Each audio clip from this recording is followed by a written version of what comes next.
Welcome, everybody, to a Friday live stream. We hope everyone is doing well. We hope you had a good week and everyone is gearing up for a good weekend. Hopefully, you guys aren't in lockdown in this weekend. You guys can move around or maybe go to a restaurant or a cafe. Us here in Cyprus, unfortunately, we are not that lucky. But anyway, we'll do some more live streams this weekend. Maybe post some videos and about some news. Maybe we'll do a live stream on the Putin press conference, which was really interesting. He said some really, really interesting things about Navalny. A really interesting line about Navalny and about the United States as well. So maybe we'll do a live on that. Alexander, how are you doing this Friday? I'm very well, extremely pleased to be together with our viewers again. And it's been an interesting week. And we are, as you correctly say, moving towards Christmas now.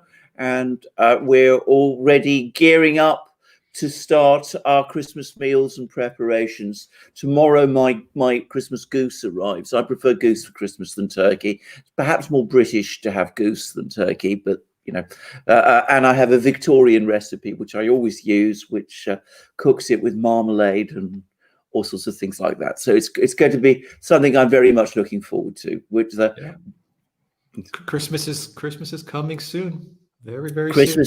Christmas is coming very, very soon after an extraordinary year. And can I just say, my strong prediction is that 2021, all of these problems we've been having, which have caused all those lockdowns, are going to start to recede, not just because of the treatments that people are talking about, but because also the politics are going to make it more difficult. Now, that's a statement which I know many people will probably diverge from, and we can perhaps look at it later, but that's my view. So I think we are looking in that respect to, at least in that one respect, to a better 2021. Interesting. All right. Well, I'm a little more pessimistic, I think. I know. But I'm pessimistic with a smile. I mean, I'm optimistic. I'm happy, and we should all be happy. I know.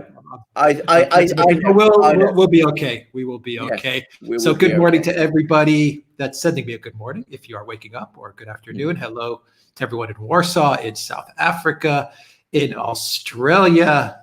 How is everyone doing in Australia? Hi, Cheryl. How are you? Hello, Helen. How are you doing? Let's see where else. Real quick, we'll just jump right into it because we have three hello to everyone in Algeria. We have three topics, Alexander, which are kind of interconnected in a way, in an interesting way, actually. And hello to everyone in Amsterdam. So let's do it. Let's get into some interesting news here. Let's talk first about Justice Roberts, Alexander, and about, I think it was 2 live streams ago. You said that you believed, you didn't have any information or anything, but in your experience in dealing with high courts, you said that you believed the ruling with Texas. We're going to go back to the Supreme Court ruling with Texas and the fact that it wasn't really a ruling, the fact that they decided not to rule on it at all and just kind of pass the buck back to the states and say we don't want to deal with it.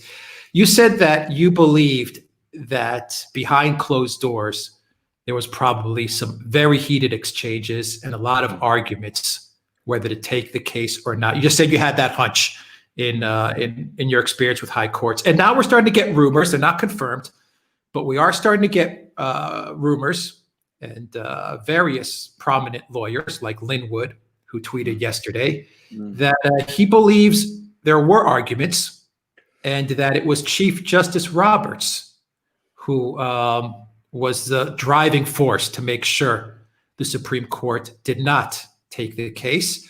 And there has been, and we don't know if it's true, there has been a clerk who has sent an email out to various media personalities, and Lynn Wood has also seen that email. We don't know if there really is a clerk, if that really was a Supreme Court clerk or not. We can't confirm that either. But that Supreme Court clerk pretty much confirms what you said. That person said that they were sitting at a desk and they could hear through the walls a huge, huge argument between all the justices. They note that usually it's very calm and there's no, huge disputes taking place. But in this instance with Texas, the Supreme Court justices were just going at it. And it was indeed Roberts who who blocked any hearing to take place with Texas. And when they left the chambers, that clerk said that he or she noticed that Roberts and Kavanaugh, let me get the exact quote here, that Roberts, when they left the room, Roberts, the Libs, and Kavanaugh had big smiles. Alito and Thomas were visibly upset. ACB and Gorsuch didn't seem fazed at all. Alexander, what do you make of this? Once again, we can't confirm this, but it does fall in line with your knowledge of the court system and how you probably saw much of this going down when the Texas case was brought up to the Supreme Court. I think it's very plausible. I want to make it very clear. I don't know who this person, this clerk, is, or whether this person actually is a clerk, or whether this isn't just internet rumor or anything like that. I mean, it could very well be. But again, I would be extremely surprised. I would have been astonished if there had not been arguments and disagreements over this decision. Now, I want to make one thing absolutely clear. The decision that we're talking about is not a decision whether to agree with Texas or to disagree with Texas. That argument was never even heard. The issue was whether to accept the case that Texas was bringing, backed by, I think it was 18 other states, should even be considered at all.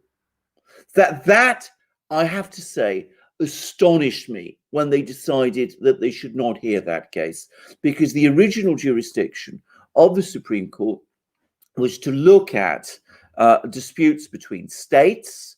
It seemed to me that this fell fully within that jurisdiction.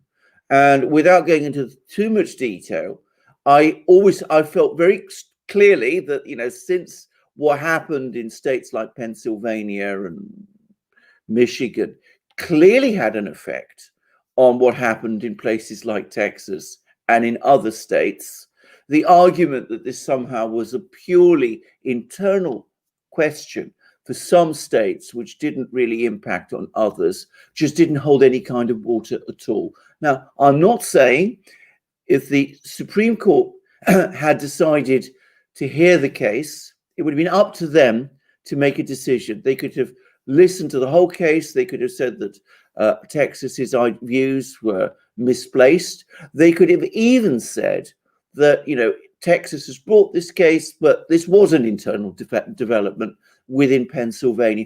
So that would have been a decision. And the Supreme Court has a right to decide however it chooses. But they did something completely different. They refused even to hear the case. And I find that extraordinary. We know two justices, Alito and Clarence Thomas, disagreed. And they obviously disagreed strongly because they published a dissenting opinion about it. They said that they would not grant any other relief. They would not have granted any other relief because, given that the case had not even been heard, how could they even contemplate granting relief? But they did make it clear that they thought the Supreme Court should have heard the case. Now, I think that is a very controversial decision. I think that is the Supreme Court abdicating responsibility. And I think that Clarence Thomas and Alito were perfectly right.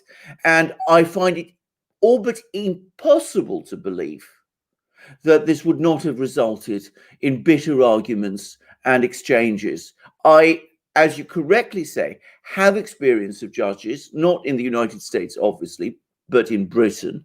And I can say that when judges feel strongly about an issue, they will express themselves in very forthright terms to each other. Now, there is another thing to say, which is that, of course, before the election, there was a string of cases on constitutional issues which went to the Supreme Court, including one on Pennsylvania. And it was striking again that the Supreme Court ducked out of making substantive decisions on any of those cases, especially the Pennsylvania case that attracted some critical commentary from jurists, from people, from legal commentators like National Review's Andrew McCarthy. Now, bear in mind, National Review has been very critical of Trump in the last few weeks, but Andrew McCarthy, who is their main legal commentator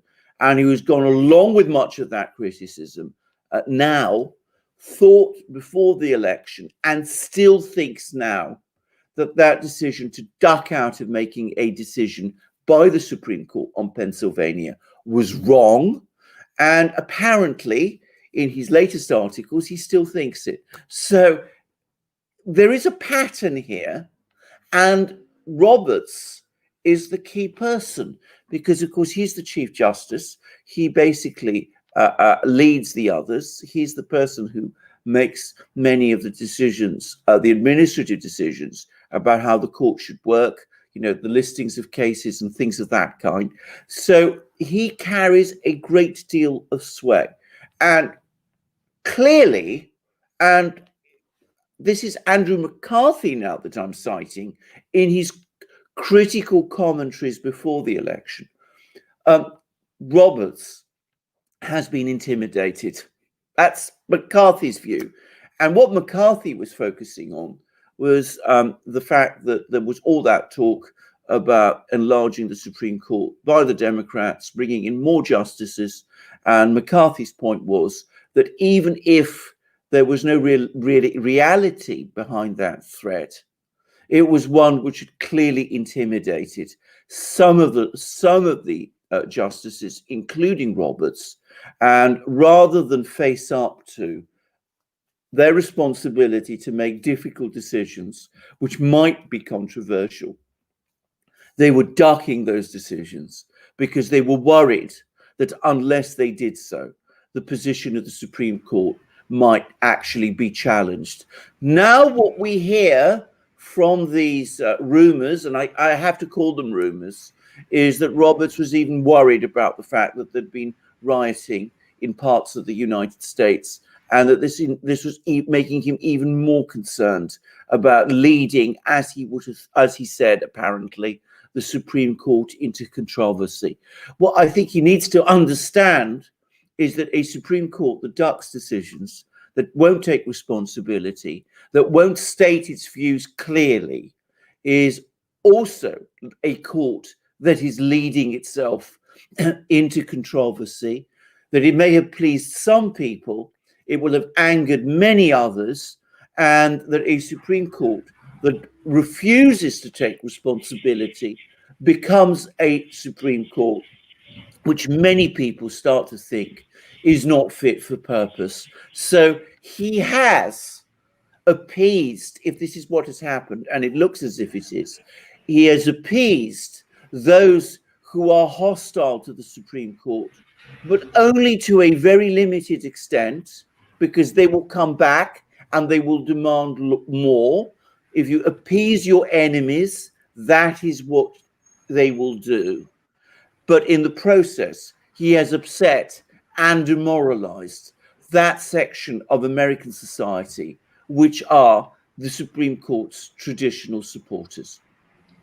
All right. Excellent summation. Alexander, Spartan Warrior Queen, our awesome moderator. Good to have you here. I saw you in the live feed, in the live chat. The best moderator in all of YouTube. And guys, remember to hit that like as you enter. Just do us a big solid. Hit that like. The easiest thing to do. Let's get this this video to 1,000 likes, so that the YouTube algorithms, maybe the YouTube algorithms will promote this video. Maybe we'll see. They don't promote much of ours, but maybe they'll promote this one. So Alexander, I'm going to read you a tweet from Linwood, and this is going to tie into the arrest of Jean-Luc Brunel. I believe it'll tie into. Once again, we don't have confirmation on all these things, but I think there is a common thread, and you can elaborate on that. It'll tie into the arrest of Jean-Luc Brunel and Peter Nygard, which happened pretty much day after day. I mean, consecutive arrests of these guys who are connected to Epstein. In one a little more loosely connected, the other one is deeply connected. Brunel is deeply connected with Epstein. And of course, we also have in the backdrop an Attorney General Barr, who is no longer Attorney General, or at least soon he will no longer be Attorney General. So maybe you could elaborate on that. That might factor in. But why I'm going to read you the Lin Wood tweets is because Lin Wood is doing the tying in for me. And once again, I'm just reading directly from what Attorney Lin Wood tweeted. We don't have confirmation of this, and we don't know if the name on the manifest really is Roberts. Yeah. I don't know. You don't know. No one knows. It could be anybody. Yeah. But this is what Lin Wood tweeted, and I'm reading it exactly as Lin Wood says it. I have long had questions about, quote, and he puts this in quotes, Alexander, the John Roberts. He's an attorney. He's putting it in quotes, on Jeffrey Epstein private jet flight logs. I suspected it was our Chief Justice. MSM, mainstream media, has shown no interest in investigating issue to find truth. America is now entitled to know the answer. Every lie will be revealed. Pray. So that is the tweet from Lin Wood. He sent a lot of tweets yesterday, and he was crushing Roberts. But Lin Wood brings it up. He puts it in quotes. He says, the John Roberts on the flight logs, the Epstein flight logs. We have this week 2 huge arrests of 2 very powerful multi-millionaire billionaires. Canada's Peter Nygaard, who's a fashion tycoon and apparel mogul. And we have Jean-Luc Brunel, who's a modeling agency tycoon who worked hand in hand with Epstein, actually was a partner of Epstein's. And he was being investigated, and they say he was working with Epstein to do a lot of recruiting, I guess, is for lack of a better word. He was arrested in Paris, I believe, during a flight he was looking to take. But Barr is on his way out, and we have all of this happening. What do you make of this, Alexander? Well, first of all, can I just say about the Roberts thing? I mean, that isn't evidence. That's just a speculation on Lin Wood's part. I have to say that legally speaking, it carries absolutely no weight whatsoever. It does show how angry some people are with Chief Justice Roberts. But I mean, that's all I'm going to say about that. But coming to the other things, it is very interesting how the web of investigation around the Epstein affair, and I'm still going to call it the Epstein affair because he still remains, it seems to me, at the center of all of this, is now expanding, and it's expanding internationally. So we've now got 2 very important people, both in the fashion world, in that kind of world. One of them immensely rich, and one of them apparently extremely, well connected, and they're now being sucked in. They're now under investigation. They're under arrest. One of them has been arrested in Paris, which is a sign that this investigation is now getting it's developing international ramifications. Bear in mind, by the way, Paris is one of the world capitals of fashion. Ghislaine Maxwell at one time had an apartment there. Robert Maxwell, her father, was very well connected to France. These are just connections, I'm just making them. And it looks as if the Epstein affair is expanding. It looks as if energy has now finally come to the investigations. And one point where I completely agree with Lin Wood, please let us find out who all of these people who were involved are. I think we need to have clarity about who actually is involved, both to trace the guilty and to protect the innocent, so that people are not embarrassed because their name happens to coincide with someone else, but those people who really are guilty are tracked down and brought to justice. Now, it's entirely possible that the fact that Barr is leaving has some connection to this, because I've never got the impression that there's been a huge amount of energy behind this case. But things are now starting to happen. Possibly, we shall see. Ghislaine, by the way, is trying to get bail again. She's putting up $22.5 million bail money, or rather her husband is. Bear in mind, this is the person who was telling us a few weeks ago that she was completely out of cash and that she was completely broke. Basically, she's now suddenly discovered that she can lay her hands on $22.5 million. So it doesn't look as if she's that broke, but that's the news on that front. But as I said, other people are becoming involved. And in one case, I was interested to see that one of these two people who've now been arrested, I mentioned this as a Briton, it turns out that they are on friendly terms with a well-known person in Britain, our very own Prince Andrew, or at least Peter that's what some of, exactly, Peter Nygaard. Those are the reports that are circulating in the media. There doesn't seem to be any convincing denial of them. And so we will see what that happens, because obviously Prince Andrew's position is looking ever more shaky with every passing day. Yeah. What do you make of the fact that so Peter Nygaard now, he's in Winnipeg. He's been arrested. He's waiting for extradition to the United States.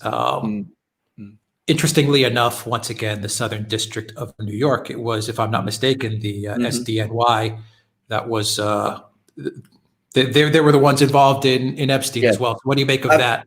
Just coincidence, or also something to look at? No, it's not a coincidence. It strongly suggests that all of these investigations are connected to each other, that Nygaard and Epstein are possibly being investigated by the same team, that it all centers on New York, not just on New York, by the way, but on Manhattan, because that's the area which is basically covered by the Southern District of New York. The fact that it's been done by the US Attorney's Office at the Southern District of New York shows that it's federal crimes which are being investigated also. And the fact that we've had arrests in Paris and in Canada, again, shows that this is an international investigation also. It is increasingly looking as if this is an international web of people, all connected to each other, all engaging in the same or similar activities, and that this is being investigated from New York by the US Attorney's Office there, and that they're putting all the pieces together. It is extremely important to say at this stage in any investigation that every person who is arrested is entitled to the presumption of innocence. So we're not saying that either of these people as yet have been proved to be guilty of anything. But in the case, of course, of Epstein, he actually pleaded guilty. I know that this is an important fact because some people like Alan Dershowitz have been trying, I noticed, to try and cast some doubt on that by attacking Virginia Roberts and, making out that her stories have changed on several occasions. But Epstein himself actually, at a time when Dershowitz was acting for him, pleaded guilty. So it looks as if there is there is more than some. There is a lot of substance to this case. In fact, there's no doubt that there is. And the scope of those investigations, or I suspect actually the scope of the investigation, I think there's only one, is widening, and more people are involved. And in Nygaard's case, we're talking about an exceptionally rich man, and it's international. They all seem to have had shared interests, and it focuses on Manhattan and New York. So all connected, all together, all working together, same people involved with each other, focused on New York. This is not a coincidence. In the affidavit to extradite Nygaard from Winnipeg, they mentioned the arrest of Nygaard, and they've been investigating his co-conspirators. He has been doing this, they say, for 25 years. He's been in Canada, the U.S., multiple homes in the U.S. and Canada. and he's been doing this for 25 years, the trafficking that he's been involved in. I read the Daily Mail article, and they're digging in deep on this. Once again, they dug in deep on Epstein, and they're digging in deep on Nygaard and Brunel. Nygaard, the parallels between Nygaard and Epstein are absolutely stunning. Nygaard also has this huge estate in the Bahamas, a very strange structure with volcanoes that go off at night and statues of cobras that hiss as you walk by. You also have many celebrities visiting Nygaard, and they would partake in parties that Nygaard would call, and I think I'm going to get this right, pamper parties. And of course, the recruiting in the same style of Epstein, in that Nygaard would use other girls to recruit other girls, very much like Epstein. And of course, the Daily Mail ties it all together with photos of Nygaard and Andrew walking around the estate. To be fair, Andrew's PR or press arm has said that they don't. He's not friends with Nygaard. They only met once. He's not even an associate. But I think the Daily Mail is hinting that they've got a lot more, including multiple meetings, and the fact that Andrew did stay with him at his, I believe it was the Bahamas residence as well. So I think the Daily Mail is going to come out with a lot more on Andrew's connection to Nygaard. Of course, everyone knows Andrew's connection to Epstein. What do you make of that? Co-conspirator photos, celebrities. This is like a copy-paste here of Epstein. It's a copy paste, and it's such a copy paste that I wonder whether, I don't wonder. I'm fairly sure that these are connected. That these are connected things. That we're going to discover that one of those co-conspirators is actually dead, and that is a certain gentleman who hanged himself, or so we're told, a few months ago. Was it a year ago? In circumstances that have provoked so much controversy. I am sure that Nygaard and Epstein knew each other, knew what each was doing, and I am sure that they were working in parallel with one another, always assuming, of course, that these allegations against Nygaard are true. And I have to always put that in parentheses, because we've got always to remember that. But none of this surprises me. I'm afraid the fact that this has been going on in public or semi-public for 25 years is profoundly shocking. But after Epstein and the revelations there, it's not surprising. And it shows that there was definite impunity for this sort of thing that was going on, and that people whose job it was to exercise law enforcement were looking the other way, because that is the only explanation for it. Even if it turns out that Nygaard himself is innocent, the fact that we're talking about co-conspirators, which by the way makes it more difficult to believe that he's innocent, because that suggests a plot, and it suggests, by the way, if there's talk about co-conspirators, I just want to add this. If it talks about co-conspirators, that strongly suggests that one of those co-conspirators, has turned round and has flipped and is giving evidence.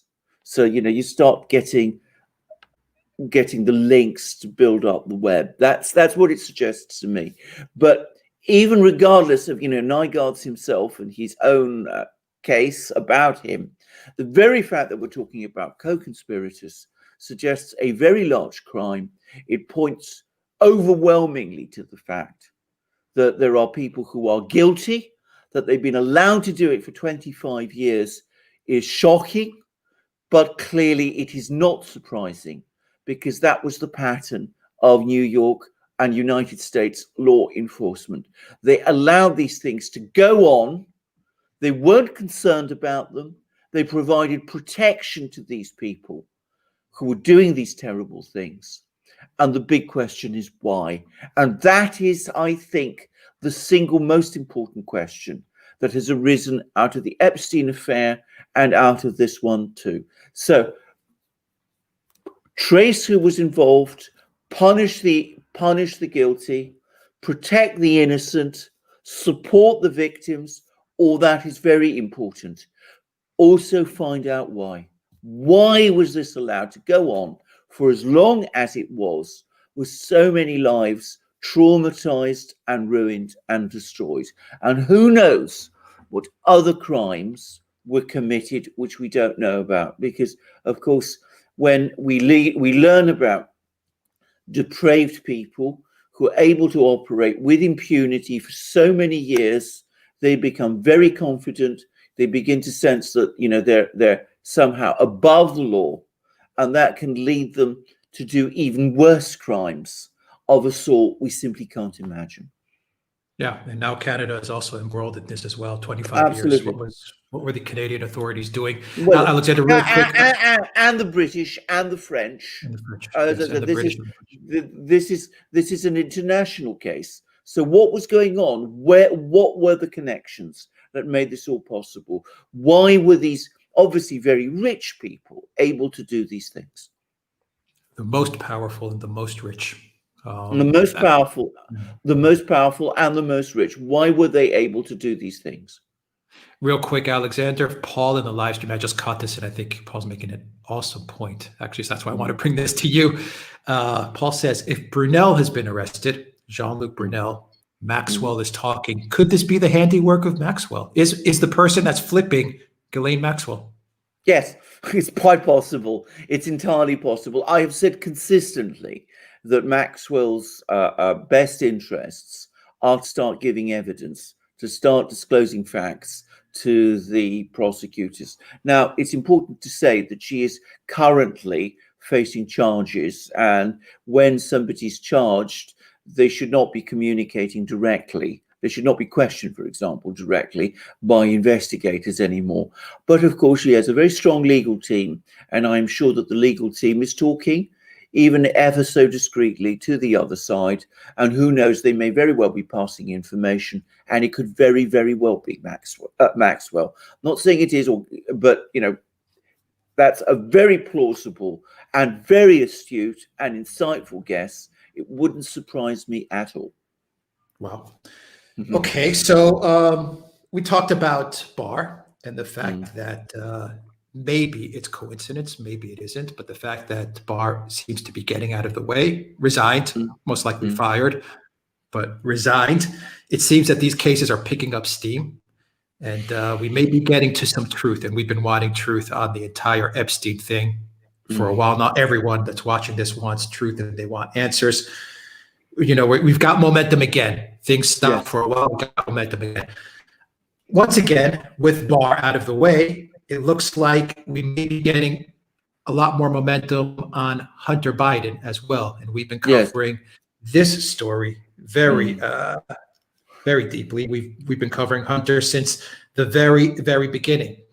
We are now getting calls, multiple calls from multiple powerful people in Congress, in politics, in the media, for a special counsel to be appointed to investigate Hunter Biden. We know there's a special counsel in this mysterious figure with only one photograph on the internet called John Durham, who no one's ever seen. We know that Barr appointed him special counsel in October without telling anybody, including his boss, President Trump. We've talked about why we think he did it, but now they're calling for a special counsel on Hunter Biden. That would be huge. We have texts, more texts that have been released with Hunter Biden sending an email to one of the executives at CFC, the Chinese, this cutout Chinese energy firm, which I personally don't think was really an energy firm. I think it was just a corporate honeypot to ensnare politicians. But anyway, Hunter sends an email to them, and he says, "Merry Christmas, Happy Holidays, whatever. I'm sad I missed you on your trip to the U.S. I'm paraphrasing. And please send me 10 million so that we can get the company up and running. And I'm going to introduce you to Tony Bobolinsky next time you come to the U.S." So he sent this email to this Chinese executive at CFC. We also have new texts released between Gilliar, who's like the confidant of the Bidens, and Tony Bobolinsky, where they talk about the formation of this company and the deals they're going to make and working with the Chinese. And they say it's absolutely important. And once again, I'm paraphrasing. It's really important that, you know, we bring in the Biden family into this, especially Joe. and they say especially Joe. So they want to make this a family affair, obviously for certain marketing, name recognition purposes, but they say those words, a family affair. We have to bring in Joe. I think this is the first time that we actually have a text that actually does mention Joe Biden. I mean, specifically mentions Joe Biden. So that's between Gilear and Bob Linsky. That's the extent of the new information we have. But once again, we're getting more drips of texts and documents which show the Biden family, without a doubt Hunter Biden, without a doubt Jim Biden, but now we're getting the first, inklings of a Joe Biden involved in very close communication and close business contact with CFC and the Chinese. And we are getting calls for a special counsel. And that would be a game changer. The question is if Biden and Kamala manage to weasel their way into the White House, do they have the power to just make the special counsel go away? Because in essence, you may be having a special counsel investigating the son of a would-be president of the United States. I mean, things get very tricky. And then who do you have waiting in the wings? Kamala Harris, who's probably just sitting there going, "Oh boy, I can't wait to sit in the Oval Office as Obama promised me." Alexander. Right. Let's first of all begin with Barr, because I just want to just tie up that loose end. I think let's put it like this: he was persuaded to leave. I think it was a resignation which he wasn't perhaps keen on, but he was persuaded to leave. Now, the important thing to remember about Barr is that this is the second time that he has been Attorney General. He was also George H.W. Bush's Attorney General. So he's been around in the law enforcement, at the top of the law enforcement system for a very long time. And if we go back briefly to let's call it the Epstein affair, what we're learning is that some of these events stretch back over decades. So they stretch back, it seems, to periods of time previously when Barr was Attorney General. And of course, not just Barr, but there were other Attorney Generals after him, and nothing was done. I mean, all of this happened whilst Bill Barr was previously Attorney General. And, when other people, Loretta Lynch, Holder, all those sorts of people were Attorney Generals. Why? What was going on? The American people need to know. There needs to be an explanation provided about this. But for one, I would not be surprised if one of the things that has made these investigations start to gain more energy and more traction is the fact that there has been yet another change at the top of the Justice Department. So all I'm going to say about that. Now, coming back to Hunter Biden and the Hunter Biden investigation, before I talk about the special counsel issue, I really must make one important point, which is that two people in particular have had their reputations heavily smeared and have been accused of being conduits for Russian disinformation because of their coverage of the Hunter Biden affair. One of them, of course, was Rudy Giuliani. The other was John Solomon, who is a journalist, and he was pushed off the Hill. He investigated the role that Hunter Biden had in Burisma. He did a lot of coverage. He was pushed off the Hill. His reputation was trashed.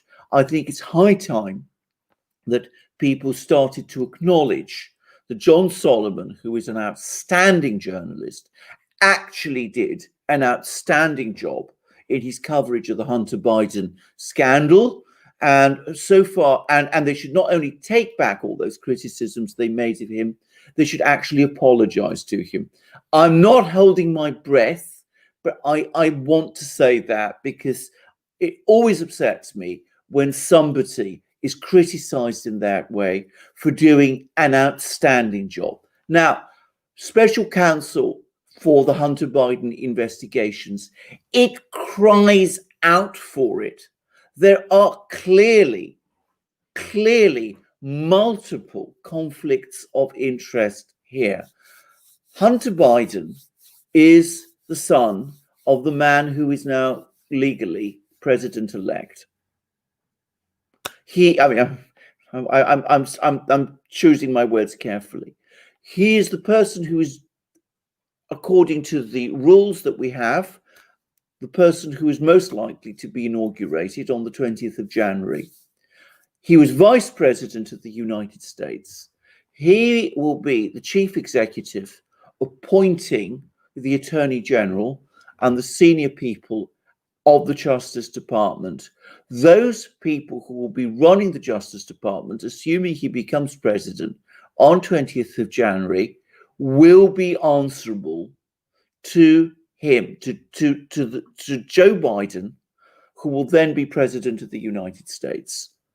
It's clear to me that you cannot have a situation where the Justice Department, in that kind of situation, conducts the investigation itself. You would have investigators supervised by Justice Department officials investigating the son of their own boss. I just don't see how that can possibly work. And now we're having further evidence. At the moment, it is only evidence. It's not proof, but evidence leads to proof. There is evidence that things like the sort of things that Tony Bobulinski was saying, that Hunter Biden was working, partly at least, on behalf of his father, Joe Biden, may be true. So again, you have Justice Department investigators supervised by senior Justice Department officials, investigating not just the son of the boss, but the boss himself, the person who appointed them. That is an impossible situation. It cries out for special counsel.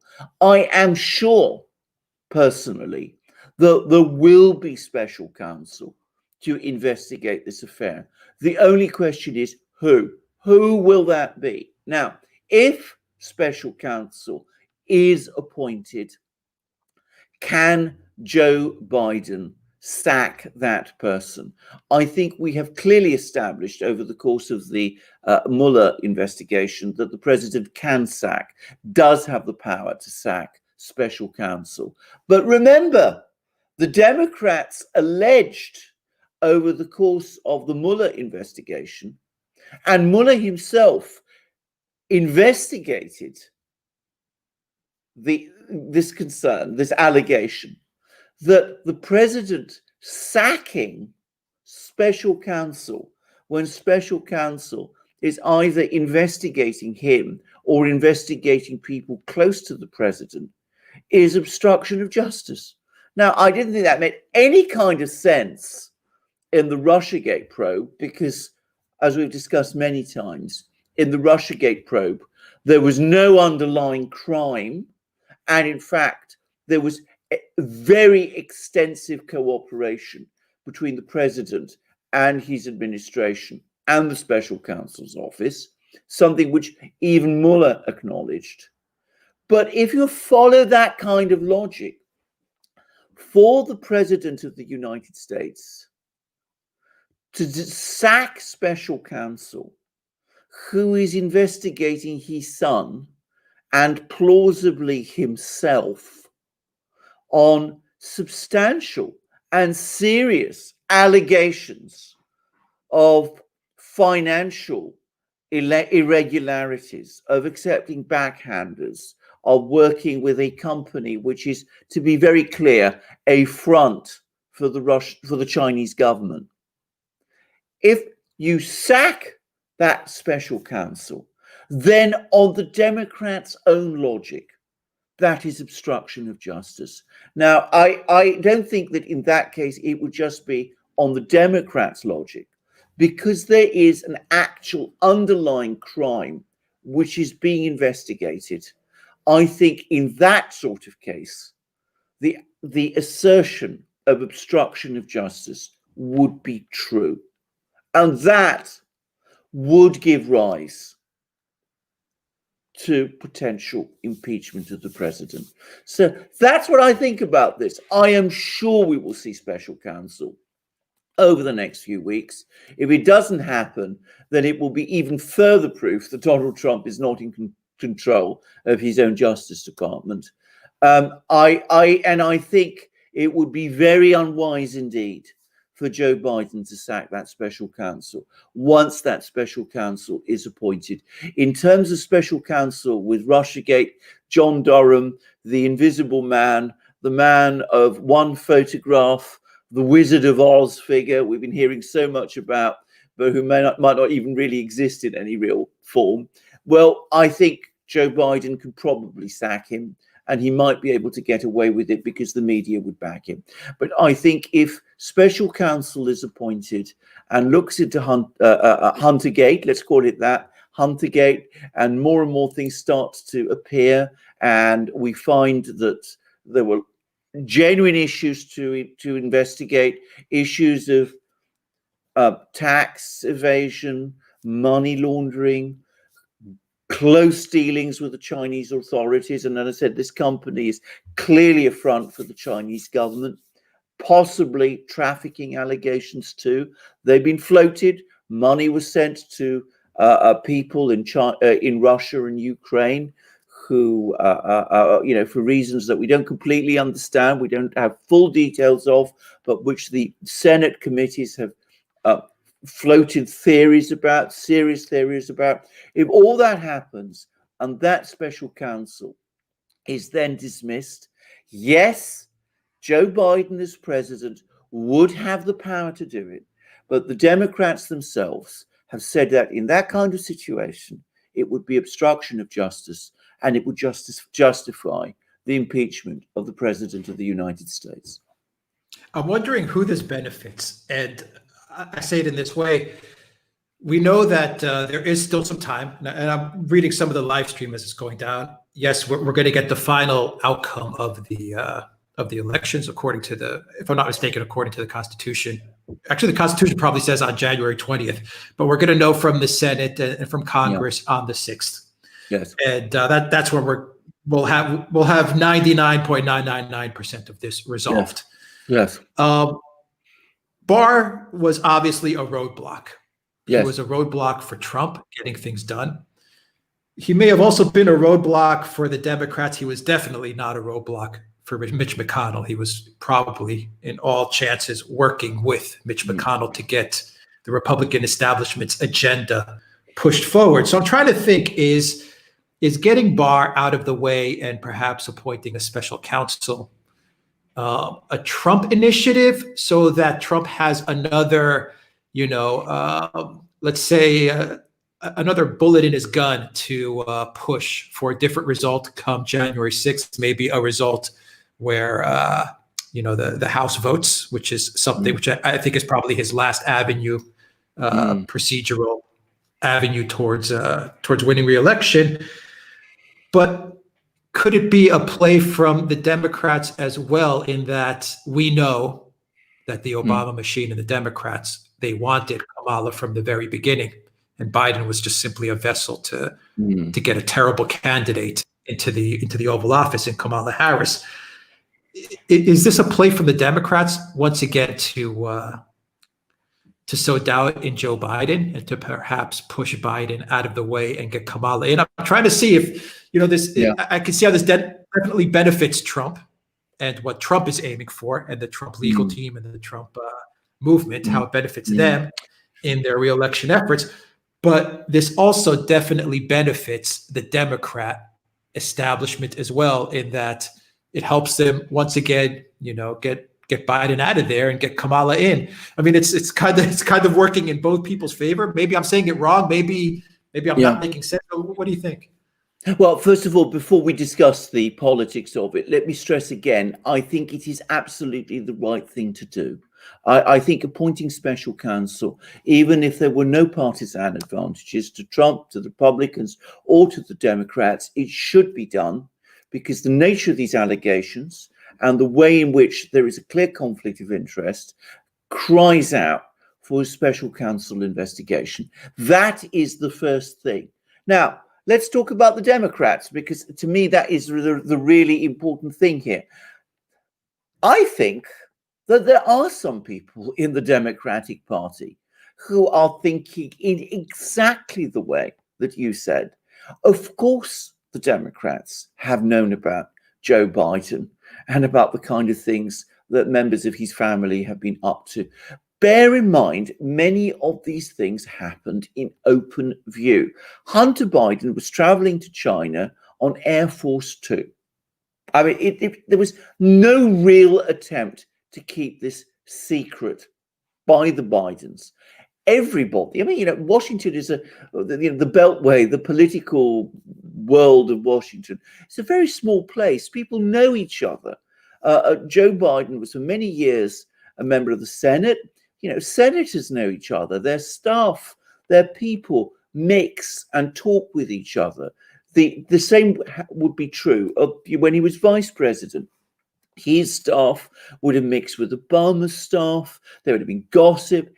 Everybody would have known within the Democratic Party what Joe Biden and Hunter Biden were up to. It's inconceivable that they didn't. And we now have, moreover, cables, the text of cables from the US Embassy in Kiev, from people like Jeff Pyatt, who was the ambassador there, who are also openly talking about the Hunter Biden's activities in Ukraine. And these were being forwarded to the administration. So, of course, the Democrats knew. And yet, they decided to go with this deeply compromised candidate. And why did they do that? Well, at one level, I'm sure they said to themselves, well, none of our other people look remotely convincing with Joe, who's been around for a long time. He's sort of reasonably personable individual. Perhaps we have a chance of getting him over the line and getting him elected. So there may have, no doubt there was some of that. But surely they would have known that this was a bomb, electing Joe Biden, a bomb that was sooner or later going to explode. And quite possibly, in fact, very plausibly, they wanted that. And that was one of the reasons why they picked him, because they knew that he is so compromised that he wouldn't remain president for very long. And if you take the view, which I do, and I remember many of the things that were being said in early to mid 2019 about how Kamala Harris was the coming person and that she was the preferred choice, they found out during the primaries that Kamala Harris had no prospect of winning an election. They tack her on to Joe Biden, get Joe Biden to bring Kamala Harris across the line as VP. And then, of course, the bomb explodes under Joe Biden. He has to go. His position becomes untenable. And the way is open for the person they always wanted, Kamala Harris, to step in as president.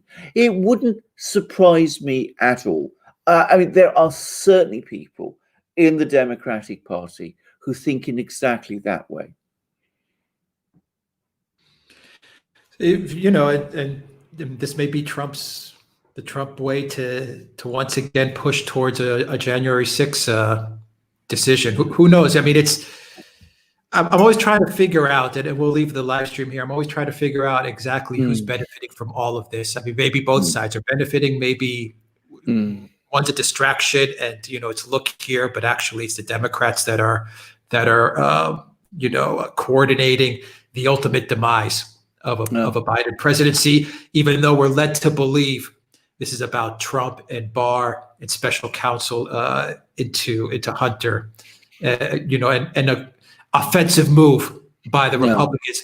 Maybe in essence, this really is a way for the Democrats to orchestrate once again Biden's rule. But maybe it is also the Trump legal team or the Trump team in general just saying, you know what, let's go forward with the Hunter special counsel. Worst case scenario, we severely impede a Joe Biden presidency. Best case scenario, we sow more doubt come January 6th, and once again maybe pull off the miracle. Let's call it the Hail Mary, which is get this to a House vote.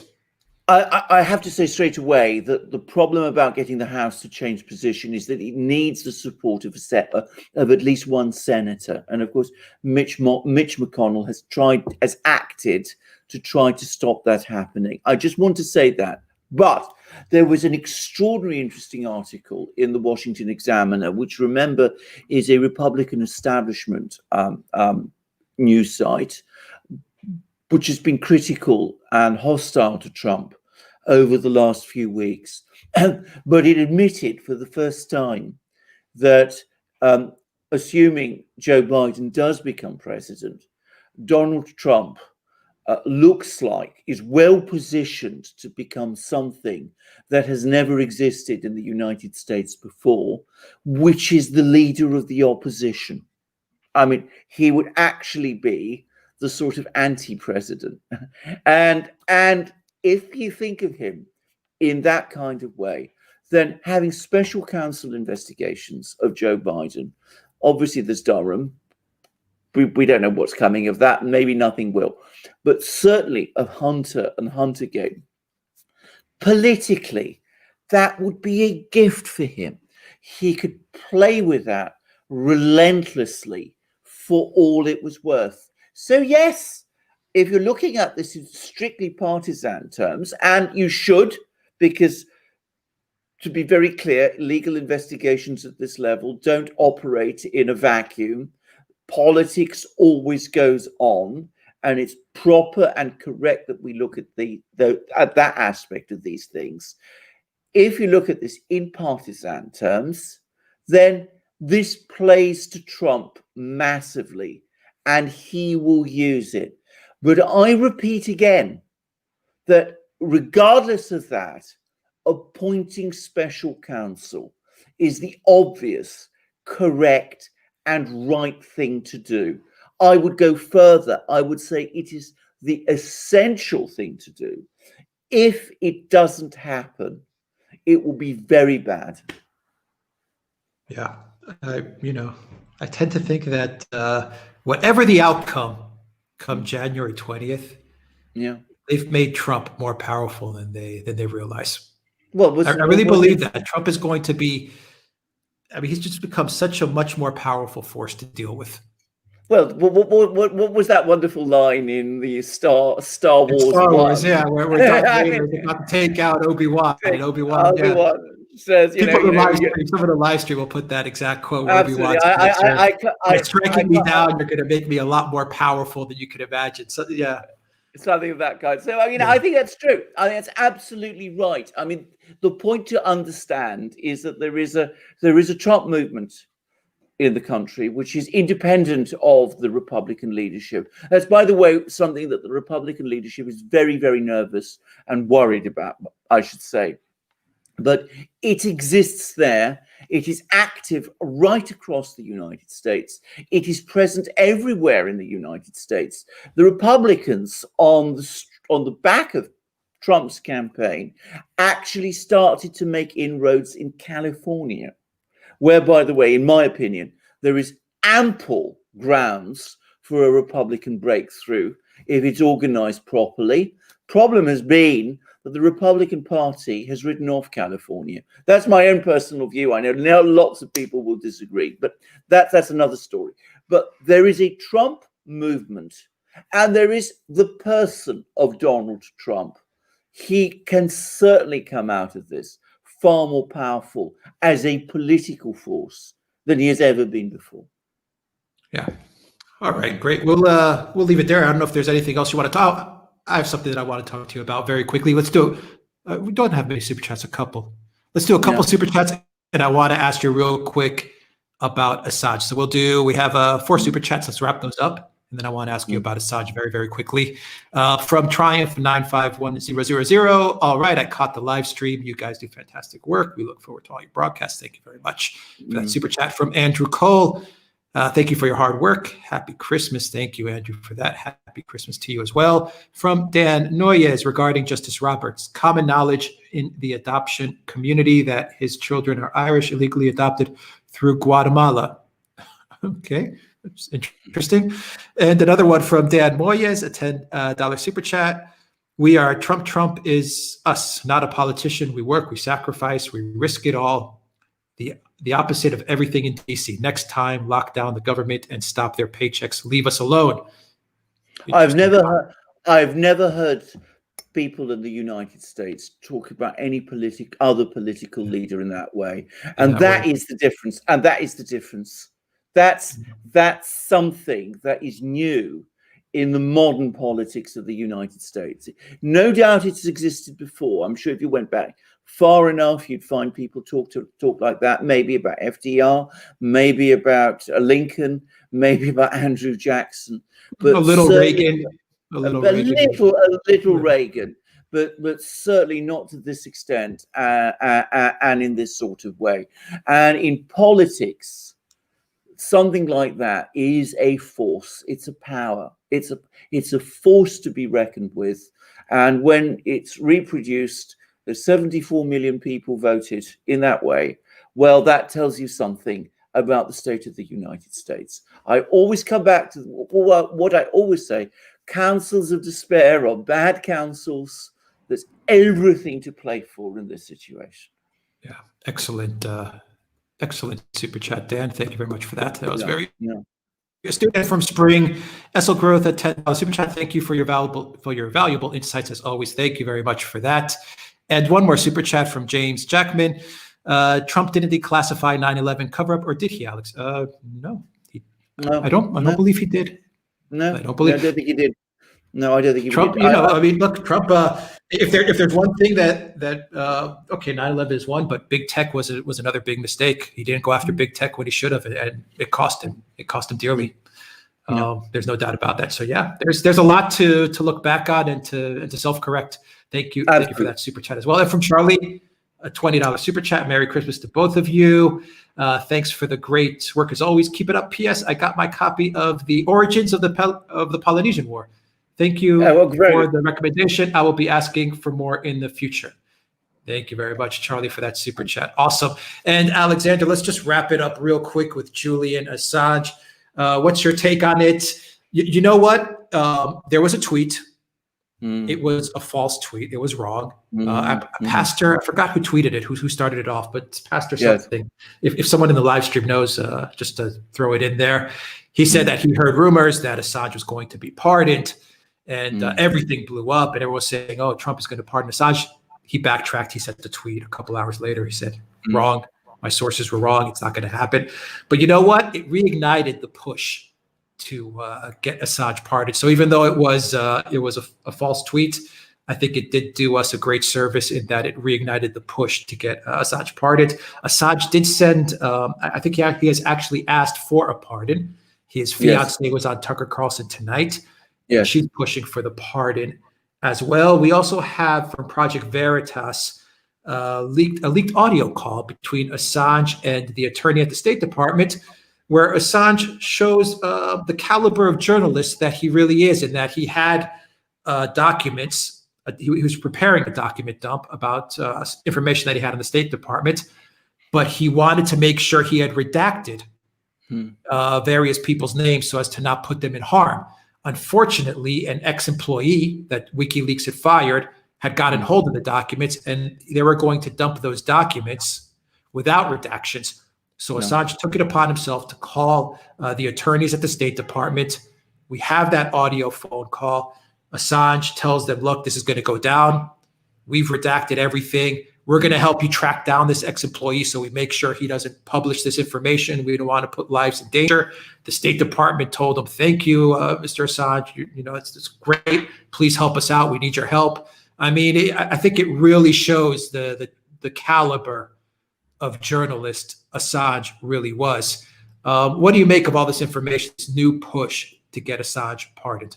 Well, the first thing I just want to deal first with the last thing about this call between Assange and this US attorney, this official, because to my mind, in legal terms, in terms of the extradition case, it is absolutely crucial. It is critical evidence, because if you follow the recent trial, I'll call it a trial, it's technically an extradition hearing in London, one of the very fascinating things about it is that the US authorities came and they made all kinds of allegations against Assange, but over the course of the trial, it became ever more restricted to one specific issue, which is that Assange recklessly put the lives of US informants and sources at risk by publishing controversial information about them. And Assange's legal team vigorously disputed this and said that he'd never done any such thing. And the US authorities, their evidence that he had recklessly let that happen basically boiled down to allegations in a book by two Guardian journalists who are known to have been hostile to Assange. So this conversation goes directly to that issue, because it shows that so far from Assange recklessly putting the lives of sources and informants at risk, he was doing all he could to try to protect them. Now, about this individual who was in the process of leaking all this information, this disaffected ex-employee, I think I know who that is. And I should say again that if it is who I think it is, the strange thing about this man is that he's a criminal himself and a convicted fraudster. He is also, and this is one of the strangest aspects about the case, a US government witness in the case against Assange. So that shows you how distorted and lopsided this whole case against Assange is. The evidence of a person who actually put the sources at risk and who has a criminal background is the evidence that is being used by the US authorities against Assange in order to try to prove that it was Assange who put the lives of sources at risk. It makes no sense and it doesn't add up. It's come, unfortunately, this information has come, unfortunately, after the trial. One of the problems with the trial was that it was held in such a hurry and at such speed that Assange's defense had difficulties getting all the evidence together in time. And of course, there were many problems put in their way to do it. I mean, problems of consulting with Assange and those sort of things. It's a shame this evidence wasn't produced at the trial, because to my mind, it shoots the whole case down. It knocks it to pieces, and it ought to make it much more likely that when the appeal comes, Assange will win the appeal. Now, that's what I want to say about the legalities of this. Pardon, and that there is a push now to get Trump to pardon Assange. Of course there should be. This information demonstrates conclusively that Assange himself was not trying to put anybody's life at risk. And as I said, that was the entire case against him. Given that that is so, by the US government's own criteria, he is an innocent man, and therefore he should be pardoned. I hope Donald Trump does it. I hope he's listening. Well, maybe he's not listening, but I hope people who are close to him are listening. I think this is entirely in his interests to do that. I think he will win a lot of support, obviously not from the political class in Washington who hate Assange, but who hate Donald Trump anyway, but it will gain him a lot of support and goodwill amongst people generally. And it will also put the media in the United States and in Britain in a very difficult position, because though they detest and loathe Assange and want him to be sent to the United States and punished there, in theory, partly in their own interests and partly in order to appease their readers and viewers, they have to go through the motions of saying that they oppose the case against Assange. So it would be a wonderful way of putting the media itself on the spot. So I think both for moral reasons and for legal reasons and also for political reasons, Donald Trump should do it. All right, let's wrap it up with some more super chats here from Dan Noyes. You kids are great. Merry Christmas. Thank you very much, Dan, for that. From Rhubarb Pie, a $20 super chat. Thank you very much for that. From Henry, €10 super chat. Support new media truth, avoid fake media. Thank you very much for that super chat, Henry. From James Jackman, Assange is Australian. Trump can't pardon anyone that isn't a U.S. citizen, or am I mistaken? Well, I'm not sure about this. That may be true, but he can give instructions to have the entire case against Assange ended. I think on balance, actually, I'm thinking about this. That this is said entirely off the top of my head. I would have thought that if the United States can prosecute Assange for a federal offence, then the president can pardon someone, because he has the power to pardon anybody who is convicted of a federal offence, or at least bring proceedings against that person to an end. All right. Mimi Shivanovic sent us a super sticker. Thank you very much for that. With coffee. And the final one is from Robert, $9.99. Just another education for myself.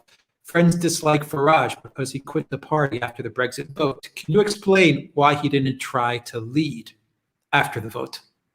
I think that was a major mistake. We've discussed this many times. I think even Farage admits that he made a terrible mistake when he did that. I think he was very tired. I think he'd been fighting for Brexit for many, many years.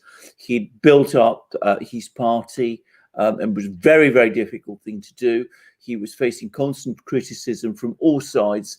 I think he made the mistake of thinking in 2016 that with the Brexit referendum won, he could go back, lead a normal life, return to business, and start being, an ordinary person again. And can I just say something? One of the great attractions that Farage has for many people in Britain is precisely that he is not a politician.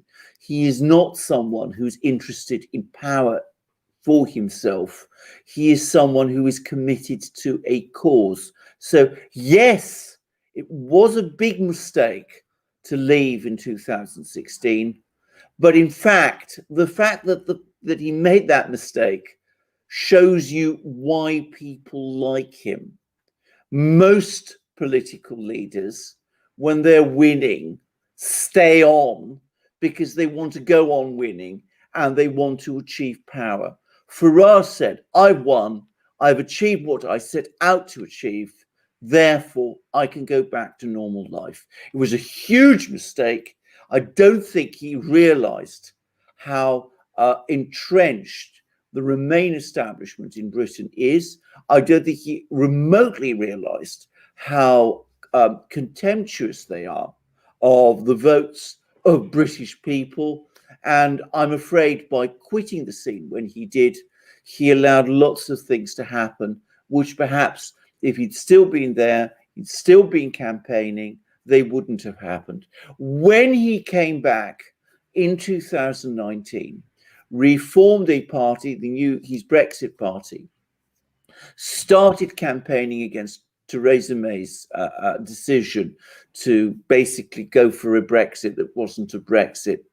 I mean, he transformed the political landscape in Britain.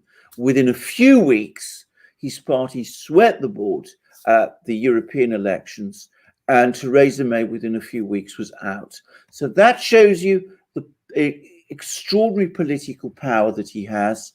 He made a mistake in 2016, but it was the sort of mistake that also shows you his extraordinary political strength. All right. And welcome, Ernest Gibson, new member to the Duran community. Let's wrap it up there. Spartan Warrior Queen, thank you very much for your amazing and awesome moderation. Once again, we really, really appreciate it. The best moderator in all of YouTube, in all the universe. And what else? Go to the Duran shop, guys. Pick up some merchandise. Duran shirts, mugs, all kinds of great things. I've got a Duran classic shirt. You got a sweatshirt. Sweatshirt, mugs, this one with Dimitri's graphics there. And of course, all the amazing things you can get in our shop, our hats and hoodies, and stickers and whatever. So yes, come to our shop, support us that way, support us on our other platforms, come to and support us on Patreon, Subscribestar, and through PayPal. And thank you very much. We have a Discord server. Check that out. Guys, if you're not subscribed to my channel, Alex Christopher, check that out. I'll subscribe to that.